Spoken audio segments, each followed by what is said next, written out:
que podamos hacer nuestras las palabras de cada canción que cantamos. No es solamente, es como la alabanza es un relleno, no, hermano, tenemos que entender lo que estamos cantando, tenemos que disfrutar lo que estamos haciendo, el tiempo que separamos.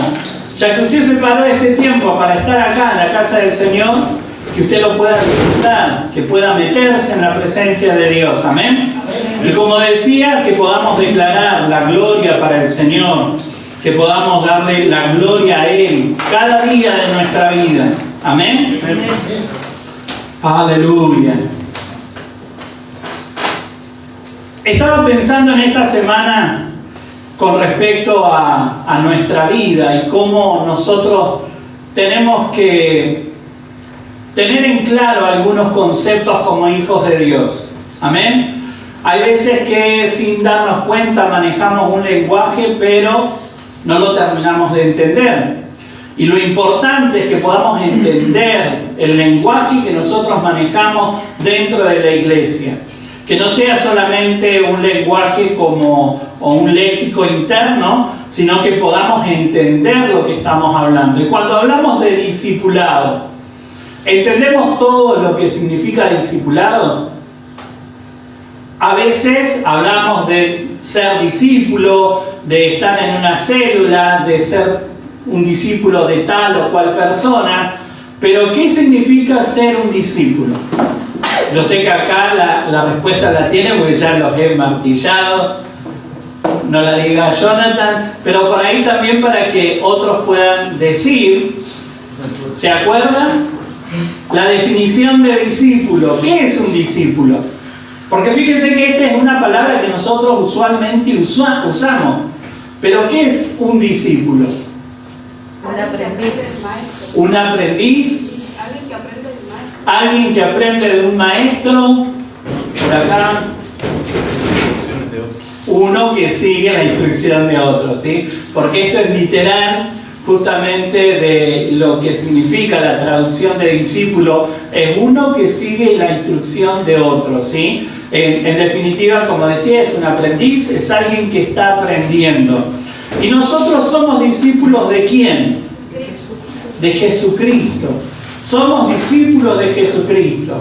Y acá es donde nosotros necesitamos comprender esta terminología o estas palabras que nosotros a veces usamos internamente en la iglesia. Nosotros somos seguidores de Jesús. Y en este caminar con el Señor estamos aprendiendo. ¿Amén? Todos estamos aprendiendo. Quizás alguno está arrancando, otros están, digamos, mucho más avanzados. Podríamos hablar casi también dentro del discipulado. Hay una madurez, hay algunos que son un poco más maduros, hay maduro, no, más duro. Y es como, podríamos hablar de que hay diferentes etapas en las que nos podemos llegar a encontrar. Pero en definitiva, todos estamos siendo enseñados. ¿Amén? Y hay algo que leí en esta semana justamente que me llamó poderosamente la atención. Porque muchas veces nosotros es como que, y yo he puesto mucho énfasis en este tiempo en relación a la conducta que nosotros tenemos. ¿Por qué? Porque el discípulo se manifiesta en la forma en la que se comporta, cómo se maneja, qué decisiones toma, cómo nos manejamos en la vida. ¿Por qué?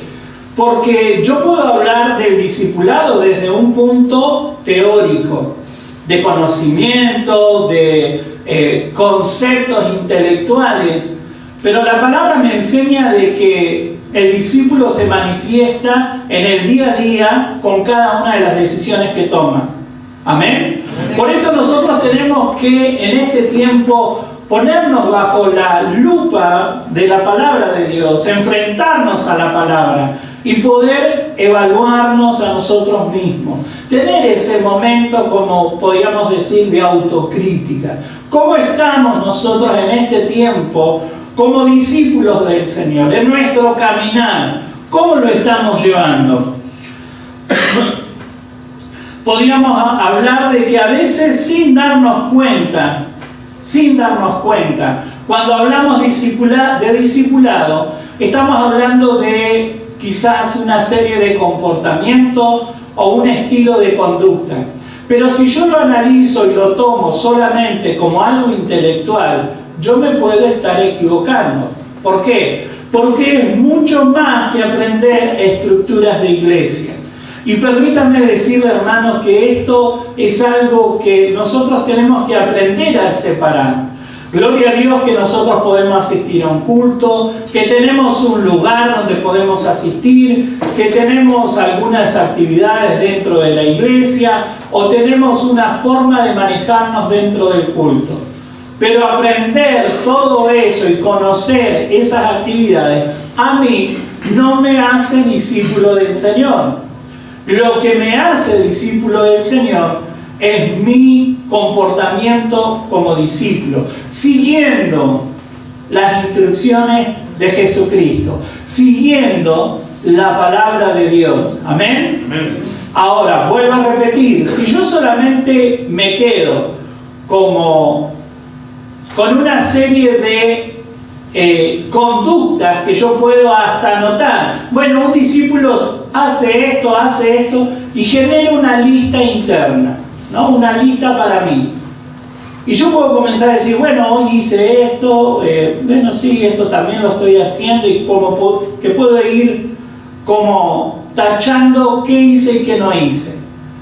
Ahora, ¿eso como resultado final me da a mí una vida de discipulado? No. ¿Por qué? Porque ahí es donde yo tengo que entender que tengo que tener vida con el Señor. Cuando nosotros hablamos, o en el tiempo bíblico, el discípulo era un aprendiz. Y esto se veía reflejado mucho en las profesiones, podríamos decir, o en las actividades de aquel tiempo. Por ejemplo, el que era panadero en esa época, ¿qué es lo que hacía? Hacía pan, pero llamaba a un discípulo y ese discípulo se instalaba casi en la vida del panadero y veía cómo él se comportaba, qué es lo que hacía, desde la mañana hasta la noche. De hecho, el aprendiz muchas veces se iba a vivir a la panadería.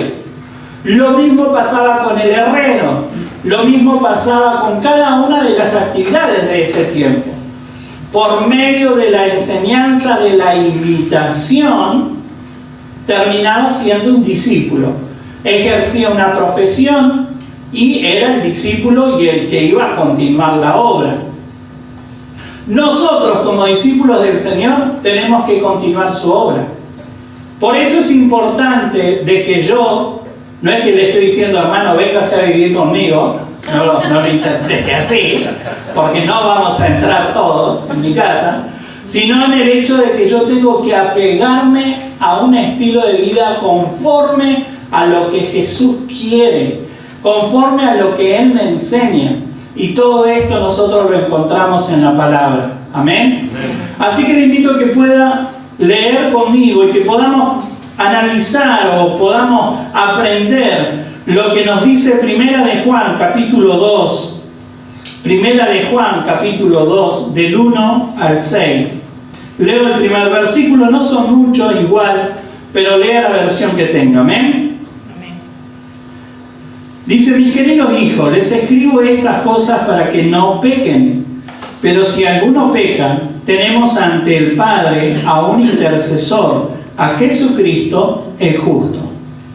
Él es el sacrificio por el perdón de nuestros pecados, y no solo por los nuestros, sino por los de todo el mundo.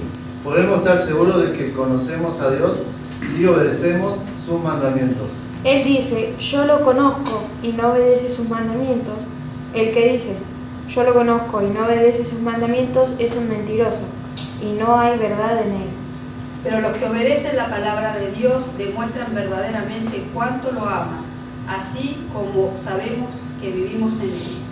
Los que dicen que viven en Dios deben vivir como Jesús vivió. Amén. Entonces fíjense que Juan nos enseña cómo nosotros tenemos que manejarnos si somos discípulos del Señor. Ahora, hermanos, como yo les decía, yo puedo sacar de la palabra de Dios como ciertos tipos de conducta, es decir, bueno, los anoto, los escribo y trato de vivirlo de forma como mecánica, podríamos decir. Pero ¿saben qué? Eso quizás lo puedo llegar a hacer algunas veces, pero no lo voy a poder sostener en el tiempo. ¿Por qué? Porque ser discípulo del Señor implica vida con Jesucristo, tener comunión con Él. Ahora, nosotros necesitamos la obra del Espíritu Santo para poder poner en práctica la palabra de Dios, para poder tener el tipo de conducta que es agradable delante de Dios. Por eso necesito la obra del Espíritu Santo. Y cuando yo permito la obra del Espíritu Santo, ya no genero una conducta, podríamos decir, mecánica de una lista que yo hago para poder vivir conforme a lo que Dios dice, sino que es un fluir del Espíritu. Y ahí es donde yo entro en el comenzar a andar en la obra del Espíritu. ¿Por qué? Porque el Espíritu Santo fluye, me impulsa, me empuja, podríamos decir. Genera en mí esa energía para que yo tenga el mismo estilo de vida que tuvo Jesucristo. Por eso hoy necesitamos la obra del Espíritu Santo. Y saben que la obra del Espíritu Santo, lo que me muestra a mí este pasaje, es que lo primero que hace la obra del Espíritu Santo me lleva a mí al perdón que ofrece Jesucristo.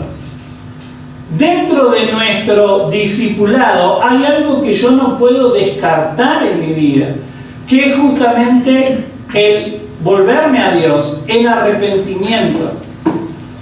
Y el único que me puede dejar limpio y que me permite acceso después a la presencia de Dios es la obra de Jesucristo.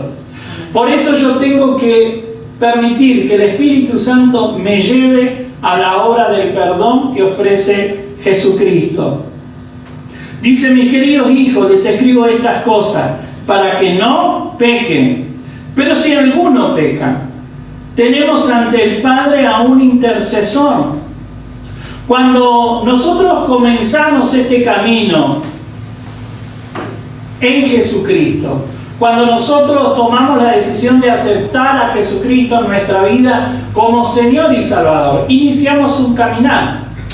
Amén. Amén. Y en este caminar, nosotros muchas veces nos vamos a equivocar, porque a veces pensamos que caminar en Dios es sinónimo de perfección humana, y no existe esto. Por eso hay tantas frustraciones en la vida de los creyentes, que no entienden que vivir una vida en santidad no es sinónimo de perfección humana, sino que es volverme una y otra vez a la obra de la cruz, volverme a Jesucristo pidiéndole perdón, porque para eso Él proveyó ese perdón y está disponible para usted y para mí todas las veces que usted quiera. Usted se puede arrepentir y se puede volver a Dios. Por eso dice: si alguno peca, tenemos ante el Padre a quién. ¿Qué dice? La versión que usted tenga, el versículo 1. ¿A quién tenemos ante el Padre? Un defensor. A un defensor. Un intercesor.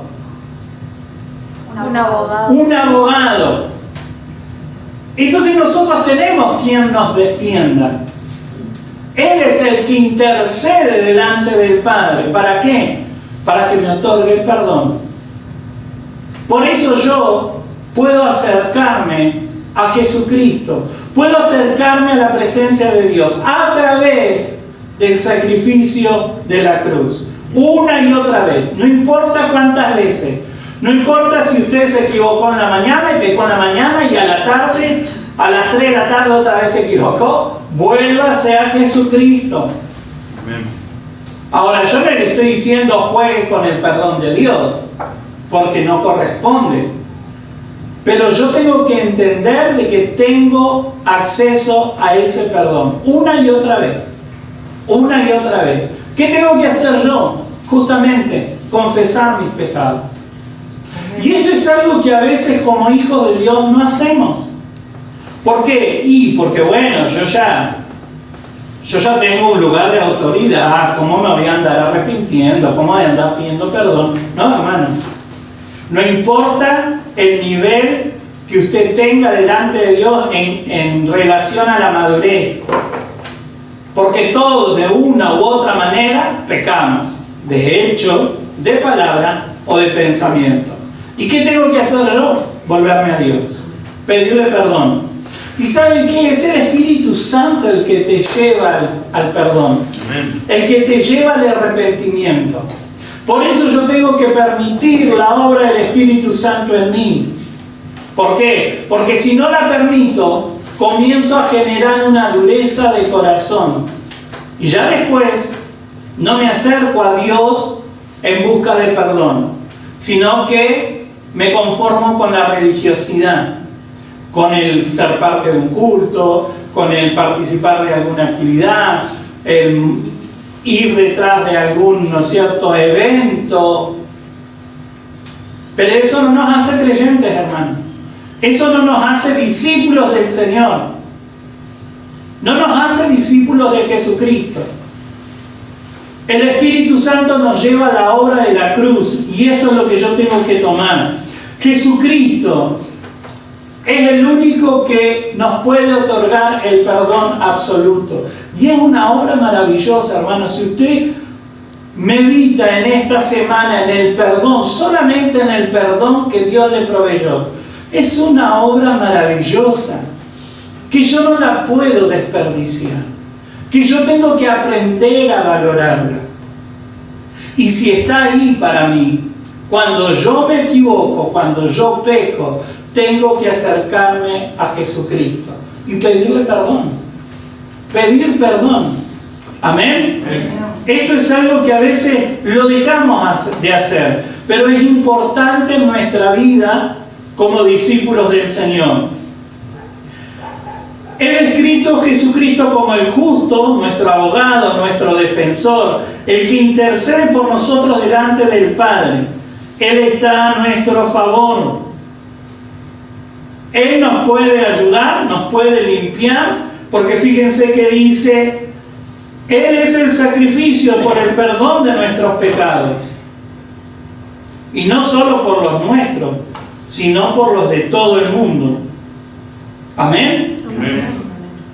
Nosotros tenemos en Jesucristo el perdón que necesitamos para seguir marchando como discípulos del Señor. Y sabe que hay algo que el enemigo siempre utiliza en nuestra contra, que es justamente cuando no nos arrepentimos y cuando no nos acercamos al sacrificio de la cruz, utiliza nuestro pecado para trabajar en nuestra conciencia y comienza a trabajar a través de la culpa y lo recuerda, porque vos hiciste esto, porque vos hiciste aquello. Saben que cuando yo conocía al Señor en el tiempo que me estaban predicando, yo siempre digo o cuento de que yo no conocía, tenía cero Biblia, podríamos decir, no sabía nada de la Biblia. Y me acuerdo que a mí me predicaban de Jesucristo unas compañeras y ellos con el objetivo de llevarme a que conozca de Jesucristo. Y yo siempre recuerdo que mientras me predicaban, yo no sabía que eso era algo espiritual, pero yo escuchaba una voz en mi cabeza que me decía, vos no podés. Y me decía estas palabras, vos no sos digno. Vos no sos digno de acercarte a Dios, porque vos hiciste esto, hiciste esto, hiciste esto. Y comenzaba a traerme a memoria mis pecados. Y yo, en mi desconocimiento espiritual, decía, sí, es verdad, ¿cómo me voy a acercar a Dios? Si yo soy un desastre, si yo soy un pecador. La vida de las cuestiones de la iglesia es para gente más santa. Yo no puedo acercarme a Dios.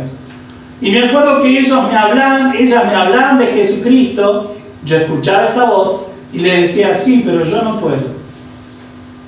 ¿Por qué? Porque esa voz me decía, vos no sos digno, porque hiciste esto, esto y esto.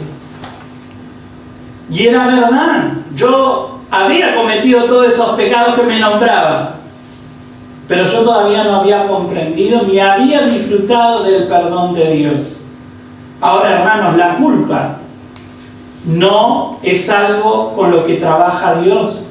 La culpa la utiliza el enemigo. Y siempre el objetivo de la culpa es alejarme de Dios. Por eso, hermano, usted no permita el juego de la culpa en su mente y en su corazón. Acepte volverse a Jesucristo. Si tiene que pedir perdón, pida perdón. No importa cuántas veces sea, hasta que usted se apropie de ese perdón, que se haga realidad en su vida. Pero no permita que el enemigo le separe de tener comunión con Dios por cuestiones de culpa. Vuelvo a repetir, la culpa nunca viene de Dios. Por eso no la permita, hermano. Y es la herramienta y es el arma que más utiliza el enemigo en los creyentes que todavía no tienen madurez en el Señor. Pero nosotros podemos tener plena comunión con el Señor. Fíjese lo que dice Romanos 8, 33 y 34. Y si alguien puede buscar Hebreos 7, 24, 25. Tiene Hebreos. ¿Qué dice Hebreos 7, 24, 25? Pero como Jesús permanece para siempre, su sacerdocio es imperecedero. Por eso también puede salvar por completo a los que por medio de él se acercan a Dios, ya que vive siempre para interceder por ellos. Si nosotros leemos un poquito anterior, dice, los sacerdotes de la antigüedad morían, su sacerdocio moría cuando ellos morían. Pero dice, Jesucristo no muere más. Él vive para siempre.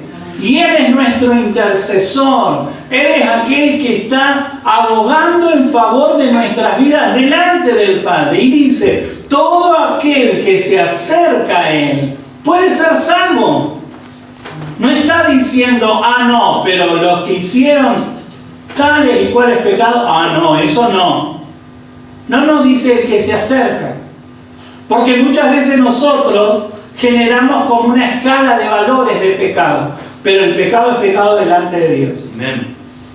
Así como la mentirita piadosa está al mismo nivel que el asesino, el violador, el estafador y lo que sea. Pero el pecado es pecado delante de Dios. Pero el que se acerca a Él puede experimentar salvación. Por eso, hermanos, yo no tengo que quedarme con la historia de aquel que tal vez yo conozco y el que está viniendo ahora, no sabe la historia que tenía. Porque hasta a veces nosotros mismos generamos prejuicio con la gente que va llegando. Hermano, va a llegar de todo y nosotros no tenemos que juzgar. Porque si se acercan de corazón a Jesucristo, ¿quiénes somos nosotros para recordarle quiénes eran? Cuando el Señor los perdona y los limpia y los hace una nueva criatura. Amén. ¿Qué dice Romanos capítulo 8, 33 y 34? ¿Quién podrá acusar al pueblo que Dios ha elegido? Dios es el que nos aprueba. ¿Quién va a condenarnos? Cristo fue quien murió por nosotros y además resucitó. Ahora Cristo está sentado a la derecha de Dios y está rogando por nosotros. Este pasaje, hermano, es tan importante en relación al tema de la culpa. Nadie le puede acusar. Si usted se volvió a Jesucristo, si usted le pidió perdón a Dios, si usted se limpió con la sangre de Jesucristo, no hay nadie que lo pueda acusar. Por eso uno tiene que aprender a generar herramientas en Dios. Y cuando venga la culpa, rechácela porque viene del enemigo. Rechácela en el nombre de Jesús. Cuando venga eso de no, vos hiciste tal cosa, dígale, te reprendo, diablo, en el nombre de Jesús, porque yo le pedí perdón a Dios y estoy limpio con la sangre de Jesucristo. Amén. Amén. Esto es lo que nosotros tenemos que permitir en nuestra vida, que el Espíritu Santo nos lleve a la obra del perdón que ofrece Jesucristo. la obra de Jesucristo, la obra del Espíritu Santo en nuestro discipulado también nos impulsa a obedecer la palabra de Dios. El Espíritu Santo en nuestro discipulado, en el discipulado del día a día, nos impulsa a obedecer la palabra. Dice, ¿cómo sabemos si hemos llegado a conocer a Dios? Si obedecemos sus mandamientos. Sencillo. ¿Usted quiere tener seguridad de que es un discípulo del Señor? ¿Quiere tener esa seguridad? Amén. Obedezca la palabra de Dios. Obedezca los mandamientos del Señor. Tenga presente la palabra de Dios. Porque para nosotros los mandamientos es todo esto. Para el tiempo antiguo eran justamente lo que nosotros conocemos como los 10 mandamientos y nada más. Pero nosotros tenemos en cuenta las palabras y las enseñanzas de Jesucristo. Cómo Él aplicó la palabra de Dios. Por eso, hermanos, nosotros podemos encontrar en este pasaje un principio de seguridad personal. ¿Y saben qué es importante esto? Porque cuando yo todavía estoy inseguro de mi salvación, nunca voy a poder involucrarme en el servicio a Dios. Porque todavía no sé si soy o no soy salvo. No sé si tengo o no tengo comunión. Entonces, ¿cómo me voy a meter más en las cosas de Dios? Muchas veces actuamos de esta manera. No nos involucramos más porque todavía no estamos ni seguros de nuestra salvación. Ahora, hermano, ¿usted está seguro de su salvación? Amén. Y si está seguro, involúcrese. Sea parte de la obra de Dios. ¿Por qué? Porque el que quiere justamente vivir agradando al Señor tiene que obedecer la palabra. Tiene que obedecer sus mandamientos. Y qué tremendo esto, hermano. Porque nosotros somos animados a vivir conforme a la palabra de Dios. Y lo tenemos que tener presente. Fíjese lo que dice Mateo 7, 24. Y que otro pueda buscar Juan 8, 31, 32. Juan 8, 31, 32, ¿qué dice? Entonces Jesús dijo a los judíos que habían creído en Él: si ustedes permanecen en mi palabra, serán verdaderamente mis discípulos, y conocerán la verdad, y la verdad los hará libres. Amén. Entonces Jesucristo le dijo, ¿ustedes me quieren seguir? ¿Quieren ser mi discípulo? Permanezcan en mi palabra. ¿Qué es lo que tenemos que hacer nosotros? ¿Cuál era? Ese es Juan 8, 31, 32. Y Mateo 7, 24 tenemos. Sí, por tanto, todo el que me oye estas palabras y las pone en práctica es como un hombre prudente que construyó su casa sobre la roca. Recuerdan este pasaje que habla del que construyó sobre la roca, pero fíjense que habla de la prudencia de aquel que pone en práctica la palabra de Dios. ¿Por qué? Porque ¿qué es lo que Dios espera de mí? Que yo viva la palabra de Dios, que yo ponga en práctica la palabra de Dios, que yo permita que el Espíritu Santo me lleve a ese terreno de vivir la palabra de Dios. Acá es donde nosotros tenemos que comprender de que si lo hacemos como de forma mecánica, quizás hasta nos va a costar. Y acá es donde yo tengo que analizar mi vida, no la del otro, sino mi vida, y poder darme cuenta de que muchas cosas que a mí me cuestan es porque las estoy tratando de hacer de forma mecánica, de forma natural, en mi propia fuerza. Pero cuando nosotros las tratamos de hacer en la obra del Espíritu, dejando que el Espíritu Santo fluya en nuestra vida, son acciones que fluyen, que se hacen, que se disfrutan, que no la estamos pensando tanto. Si vamos al terreno del dar, que es un terreno que a veces a nosotros nos cuesta un montón superar, cuando comenzamos a madurar en el Señor, una de las áreas que más nos cuesta es en el dar para la obra de Dios. ¿Por qué nos cuesta? Porque todavía no nos metemos en la obra del Espíritu. Pero aquel que da, y que da con alegría, ¿cómo lo puede hacer? Porque el Espíritu Santo está actuando. Porque de forma lógica y natural es imposible. Ahora, el que permite la obra del Espíritu Santo en su vida, entiende que las matemáticas de Dios son diferentes a las nuestras. Porque nosotros para tener, ¿qué hacemos? Cerramos la mano. Pero Dios, ¿qué te dice? Para que vos tengas, da, soltá.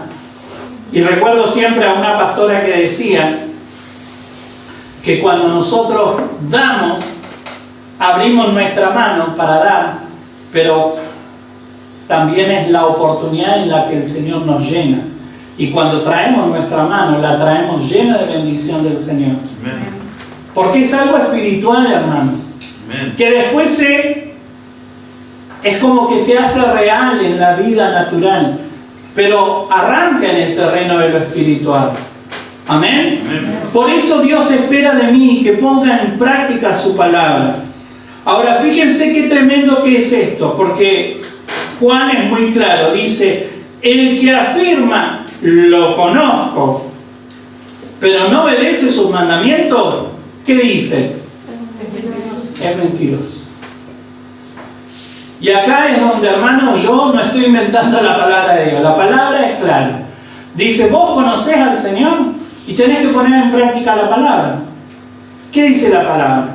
No dejar de congregarse como algunos tienen por costumbre. Hay que vivirlo. ¿Qué dice la palabra? Mejor es dar que recibir. ¿Qué dice la palabra? Que tenemos que ir y predicar y llevar la palabra de Dios y hacer discípulos. ¿Cuántos tienen discípulos? Amén. Ese es nuestro desafío, vivir la palabra de Dios, pero no de forma mecánica. Vuelvo a repetir, porque nos va a costar muchísimo. De hecho, hasta nos podemos frustrar humanamente. Pero cuando la obra del Espíritu Santo está sobre mi vida, nosotros podemos vivir la palabra de Dios, disfrutar el vivir la palabra de Dios y tener gozo en el corazón. Amén. Y saben que yo pensaba en esto de el poner en práctica la palabra de Dios. O sea, yo no, y acá queda implícito esto, para poder poner en práctica la palabra de Dios, primero la tengo que conocer. Yo no puedo pretender que Joaquín, le digo, bueno Joaquín, ahí está el avión, subiste, manejarlo y volar. Si él primero no hace un curso, si él primero no sabe cómo tiene que hacer para manejar un avión, para sacarlo a volar y para volver y aterrizar, nunca lo va a poder hacer, por más que yo se lo delegue, por más que yo crea, sí, yo creo en vos Joaquín, vos vas a volar. No, tiene que hacer un curso, tiene que conocer. Y yo pensaba justamente en un ejemplo que el año pasado di en un instituto con respecto a cómo es la diferencia de el conocer intelectualmente y el conocer a través de la experiencia. Por ejemplo, un maestro de taller te puede mostrar en una lámina, te puede mostrar una herramienta y te puede decir, esta pinza se llama pinza y sirve para esto, y te la puede mostrar en un papel, pero así vos no vas a terminar de aprender. Ahora, cosa diferente es cuando él te muestra en un papel, pero después te muestra cómo es una pinza, pero después te dice, vamos al taller, y vos vas a agarrar esa pinza y la vas a utilizar. Ahora, el conocimiento que se adquiere por medio de esa experiencia es mucho mayor que aquella que se recibe de manera solamente intelectual. Por eso nosotros tenemos que poner en práctica la palabra de Dios. Y cuando yo pongo en práctica la palabra de Dios y comprendo de que algo ocurre cuando pongo en práctica la palabra de Dios, es cuando la palabra se hace viva en mi corazón, cuando se hace real en mi vida. ¿Amén? Amén. Es totalmente diferente el concepto intelectual al concepto a través de la experiencia. Y Dios quiere que nosotros podamos poner en práctica su palabra a través de la experiencia personal. En el día a día, diciéndole, Señor, ayúdame. Yo con esto no puedo, no sé cómo hacer. No sé cómo poner en práctica tu palabra. Pero ahí es donde nosotros experimentamos la ayuda del Espíritu Santo. Si obedecemos su mandamiento, dice la palabra que somos sus discípulos. Ahora, el que dice que conoce, pero no pone en práctica, es un mentiroso, dice la palabra de Dios. Claramente dice, en cambio el amor de Dios se manifiesta plenamente en la vida del que obedece su palabra. La obra del Espíritu se manifiesta plenamente en aquellos que ponen en práctica la palabra de Dios. Por eso, no se trata solo de venir y leer y escuchar la palabra de Dios, sino después poner en práctica la palabra de Dios. Poner en práctica lo que estamos aprendiendo.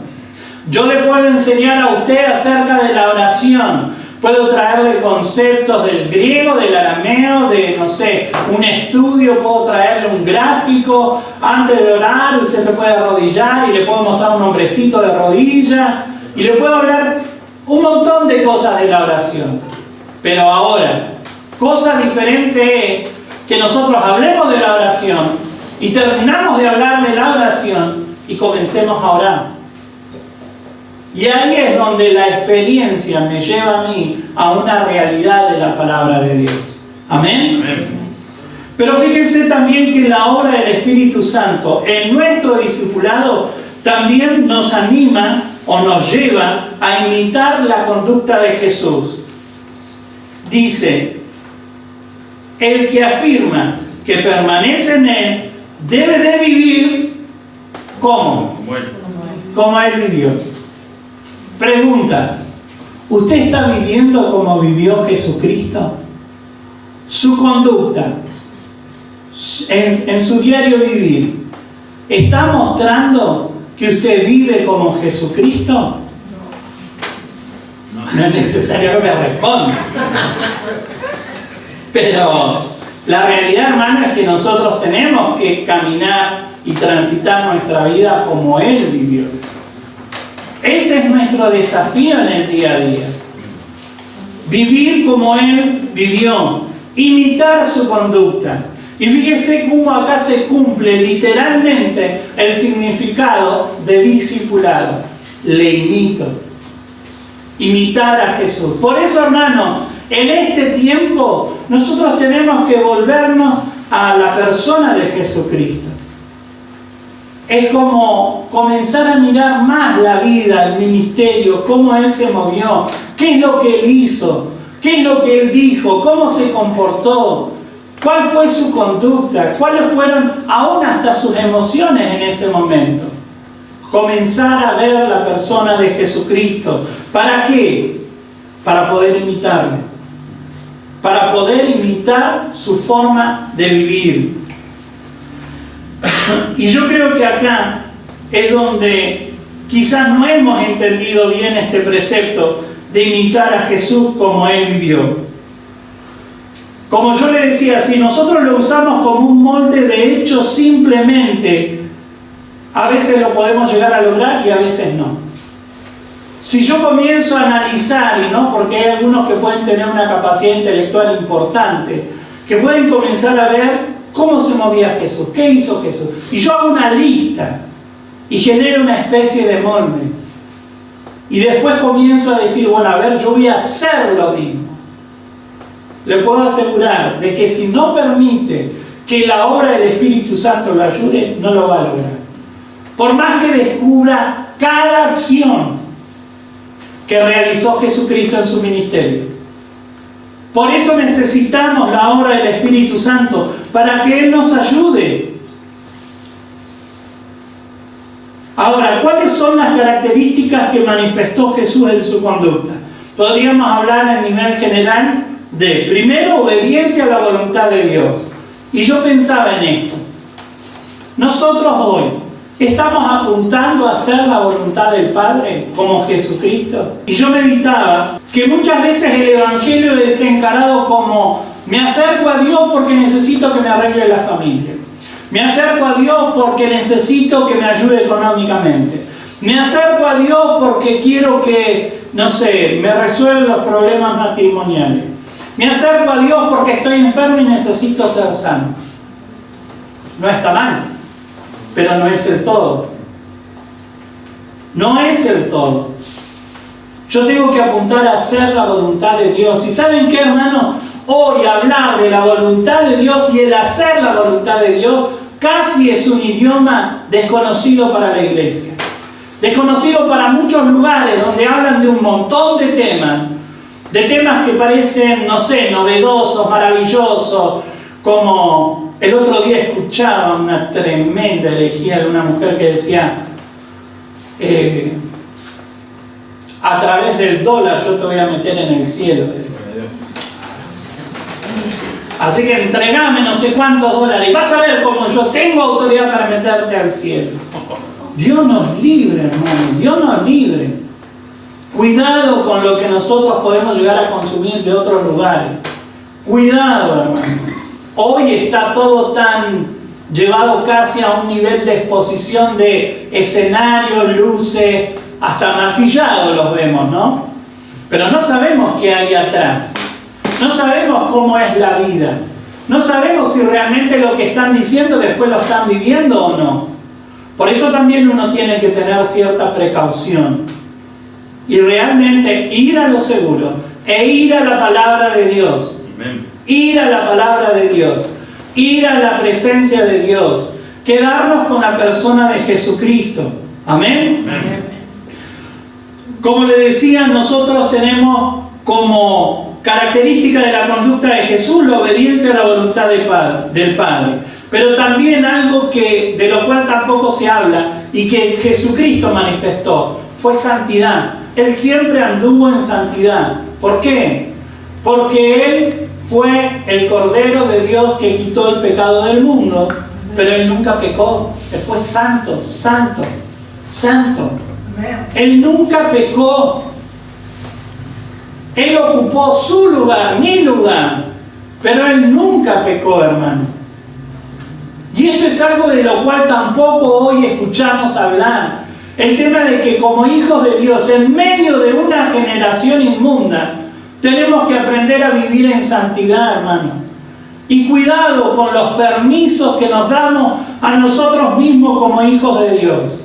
Porque muchas veces estamos todo bien y somos buenitos en la iglesia, pero durante la semana, yo me doy un permiso, ¿no? Me doy un permiso, me voy a una fiestita por ahí, ¿no? Que el festejo acá, festejo allá, nos vamos de copa. Durante la semana algunos se olvidan que tiene que tener un lenguaje santo. Durante la semana algunos se olvidan de que tienen que tener una conducta santa. Jesucristo fue siempre el mismo. No tenía cosas a escondidas.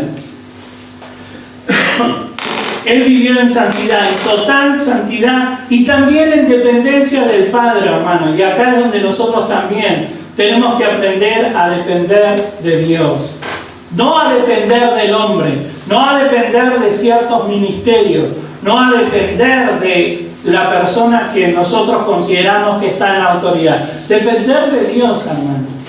¿Por qué? Porque justamente si yo dependo de una persona y es como que me abrazo a esa persona porque creo que es lo máximo, y el día que esa persona cae, yo voy a caer con él. ¿Por qué? Porque me voy a derrumbar en mi fe. Entonces mi dependencia tiene que estar en el Señor. Siempre. Los hombres siempre van a fallar, o pueden llegar a fallar, pero Dios nunca va a fallar. Amén. Y algo que también podemos ver con claridad en el ministerio de Jesús en la tierra fue que Él veía a las personas como almas necesitadas del amor y el cuidado de Dios. Mateo 9:36, lo leo yo, dice: cuando vio a las multitudes, les tuvo compasión, porque estaban confundidas y desamparadas como ovejas sin pastor. Y ¿sabe qué, hermano? Este es un tiempo donde nosotros tenemos que ver a la gente como ovejas que no tienen pastor, gente que está desamparada. A veces somos muy rápidos en juzgar, hermano. Somos muy rápidos y a veces hasta juzgar con dureza, ¿no? Pero no comprendemos qué hay detrás de la vida de esa persona. Nosotros vemos a veces a la persona cruel, a la persona arruinada, pero no sabemos por qué llegó hasta ese punto. No sabemos si tuvo o no tuvo familia, qué fue lo que pasó en el medio, quién lo afectó. ¿Cuánta gente, hermano, hoy está apartada del Señor? Y algunos se han vuelto atrás, lamentablemente, porque fueron afectados por alguien dentro de las iglesias. Y a veces nosotros vemos el producto de lo mal que está y hablamos de esa persona y la juzgamos cruelmente, pero no sabemos todo lo que hay atrás. El Señor los vio como ovejas que necesitaban pastor. Y yo creo que este es un tiempo donde nosotros tenemos que apuntar a tener un estilo de vida como el que tenía Jesucristo. Ahora, yo solo no lo voy a poder lograr, hermano, porque, como le decía, yo puedo llegar a ver esto en la palabra de Dios, se lo puedo llegar a contar a usted, yo me lo estoy contando a mí mismo y a mí me sorprende la palabra de Dios, pero en el día a día es donde yo tengo que pedirle la ayuda a Dios. Y en el día a día es donde yo tengo que permitir que el Espíritu Santo me ayude. Amén. Y para eso Él quiere obrar en nosotros. Tiene que encontrar corazones dispuestos, nada más. Amén. Amén. Que el Señor nos ayude en este tiempo, hermano, y que podamos seguir imitando a nuestro Señor y Salvador. Póngase de pie, vamos a orar.